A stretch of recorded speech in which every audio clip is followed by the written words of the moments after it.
Em setembro de 2011, um usuário chamado Celco entrou no fórum do survivalstoboards.com e postou: "Minha experiência de merda, tempo de guerra", um tópico que se tornaria lendário nas comunidades de sobrevivência e além.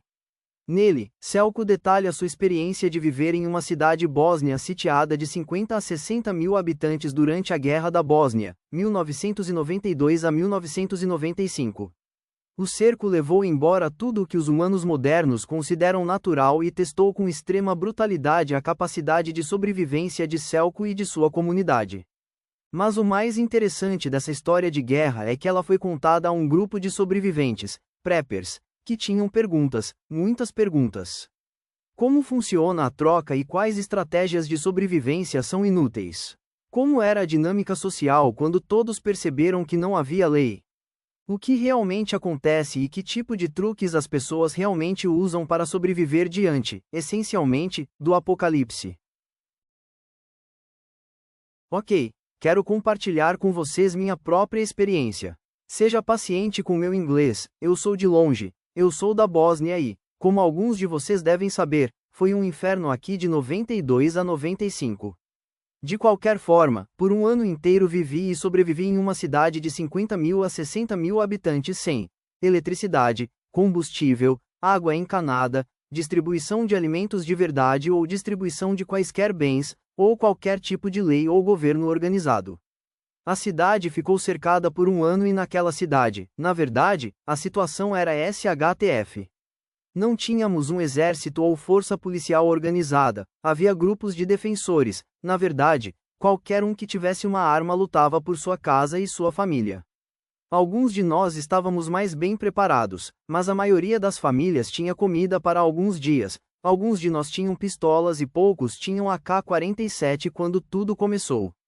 De qualquer forma, depois de 1 ou 2 meses, as gangues começaram seu trabalho sujo, o hospital parecia um açougue, a polícia desapareceu e 80% da equipe do hospital foi para casa. Tive sorte, minha família era grande naquela época, 15 pessoas em uma casa grande, 5 a 6 pistolas, 3 Kalashnikovs, então sobrevivemos, a maioria de nós. Lembro-me de que a Força Aérea do ZEUA lançava MRE a cada 10 dias. Que Deus abençoe o ZEUA por isso, como ajuda para a cidade cercada, mas não era suficiente. Algumas casas tinham pequenas hortas com alguns vegetais, a maioria não. Depois de 3 meses, começaram os rumores sobre as primeiras mortes por fome e por baixas temperaturas. Removemos todas as portas e janelas de casas abandonadas para aquecimento, queimei todos os meus móveis para aquecimento, muitas pessoas morreram de doenças, principalmente por causa da água contaminada. 2 membros da minha família, usávamos água da chuva para beber, várias vezes comi pombos e uma vez comi ratos. O dinheiro não valia nada. Trocávamos coisas, o mercado negro funcionava. Alguns exemplos. Por um lata de carne enlatada, você podia ter uma mulher por algumas horas. Parece ruim, mas era a realidade. Eu me lembro, a maioria daquelas mulheres eram apenas mães desesperadas, velas, isqueiros, antibióticos, combustível, baterias, munição para rifles e, claro, comida. Lutamos como animais por isso. Em situações como essa, muitas coisas mudam, a maioria das pessoas se transforma em monstros, era feio. A força estava nos números. Se você estivesse sozinho em casa, provavelmente já teria sido roubado e morto, não importa quão bem armado estivesse. De qualquer forma, a guerra acabou, mais uma vez graças aos Estados Unidos, e mais uma vez Deus abençoe o ZEUA por isso. Não é importante qual lado estava certo naquela guerra. Já faz quase 20 anos, mas acredite, para mim foi como se tivesse sido ontem, lembro de tudo e acho que aprendi muito. Eu e minha família estamos preparados agora, estou bem armado, abastecido e bem informado. Não importa o que vai acontecer, terremoto, guerra, tsunami, terroristas alienígenas, o importante é que algo aconteça. E pela minha experiência, você não pode sobreviver sozinho, a força está nos números, fique perto de sua família, prepare-se com eles, escolha seus amigos com sabedoria e prepare-se com eles também. E no final, este é meu primeiro post, e meu inglês não é tão bom, então não me julguem tão duramente. Como você se locomoveu com segurança? Na verdade, a cidade estava dividida em vários bairros de rua. Na minha rua, 15 ou 20 casas, organizávamos patrulhas, 5 homens armados todas as noites, para vigiar gangues ou inimigos. Nós trocávamos coisas entre as pessoas naquela rua. A 8 quilômetros da minha rua, havia uma rua com algo parecido com comerciantes organizados, mas era muito perigoso ir lá. Funcionava apenas durante a noite, durante o dia era o beco dos atiradores, e você tinha mais chance de ser roubado do que de negociar. Eu usei aquela rua apenas 2 vezes, e acredite, apenas quando realmente preciso de algo. E a madeira? Parecia que havia muitas florestas ao redor da sua cidade, por que você teve que queimar portas e móveis? Primeiramente, obrigado pelas suas perguntas. Eu não esperava tanto interesse pela minha postagem. Ficarei feliz em compartilhar muitas coisas com vocês porque quero aprender muitas coisas com vocês. De qualquer forma, a Bósnia tem muitas florestas e bosques quando você olha o mapa, mas eu vivi em uma cidade mais próxima da fronteira com a Croácia, mais ao sul.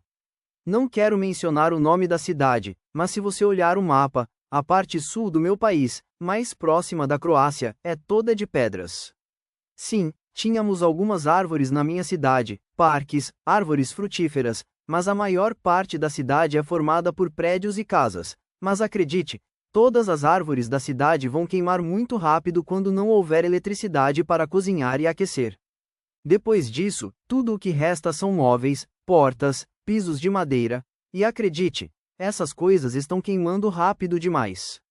Quase não havia uso de carros na cidade porque a maioria das estradas estava congestionada com ruínas, carros abandonados, casas destruídas, coisas assim, e a gasolina valia ouro. Se eu precisasse ir a algum lugar, quase sempre usava à noite, nunca ia sozinho, mas também nunca ia em grupos grandes, talvez 2 ou 3 pessoas, sempre armado, muito rápido, sempre nas sombras, em ruínas, raramente abertamente na rua, na verdade, sempre escondido. Não tínhamos subúrbios nem fazendeiros, nos subúrbios havia exércitos inimigos, estávamos cercados por exércitos inimigos, e dentro da cidade você não sabia quem era seu inimigo. E sim, havia grupos organizados de gangues, de 10 a 15 pessoas, às vezes até 50, mas também havia pessoas normais como você e eu, pais, avós, pessoas decentes, que roubavam e matavam. Não havia muitos mocinhos e bandidos, a maioria de nós era grisalha, pronta para tudo. Você se preparou e que tipo de habilidades eram necessárias? Claro que você pode perguntar. Usamos o que tínhamos, não estávamos preparados para aquela situação, não sabíamos como nos preparar. Então você pode imaginar que em alguns aspectos voltamos à idade da pedra, na verdade, na maioria das vezes. Nós usamos tudo o que tínhamos. Um exemplo, eu tinha no meu depósito de propano, ou butano, não tenho certeza, uma garrafa grande, um cilindro, não tenho certeza se é essa a palavra certa, e eu não o usava para cozinhar ou aquecer, era muito valioso, eu consegui construir, consertar, aquela garrafa com meu amigo para poder conectar uma mangueira em algum tipo de ventilação. Desculpe, meu inglês está me atrapalhando aqui. Para poder encher aqueles isqueiros descartáveis. Eles não são descartáveis se você sabe como. Aqueles isqueiros valem uma pequena fortuna.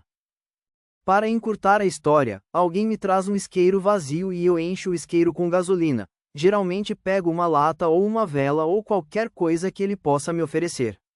Espero que você entenda meu exemplo. Meu inglês é ruim em algumas coisas. Mais um exemplo, sou enfermeira registrada, naquela época meu conhecimento era minha praia profissional. E sim, seja treinado e educado, em momentos como esse vale uma fortuna se você souber consertar as coisas, todos os seus bens vão se esgotar um dia, mas seu conhecimento específico pode ser seu alimento. Quero dizer, aprenda a consertar coisas, sapatos ou pessoas, o que você puder. Meu vizinho sabia como fazer um tipo de óleo para lamparinas, óleo em vidro, pedaço de corda, e ele não tinha fome, então nunca me mostrou como fazia esse óleo. Acredito que ele usa uma árvore atrás da casa e uma pequena quantidade de óleo essencial, não sei. O que quero dizer é que as pessoas aprendem coisas, as pessoas sempre precisam de alguém que saiba consertar as coisas. Não era um filme de sobrevivência, era feio, fizemos o que era preciso para sobreviver. Ninguém vence, nós apenas sobrevivemos, com muitos pesadelos.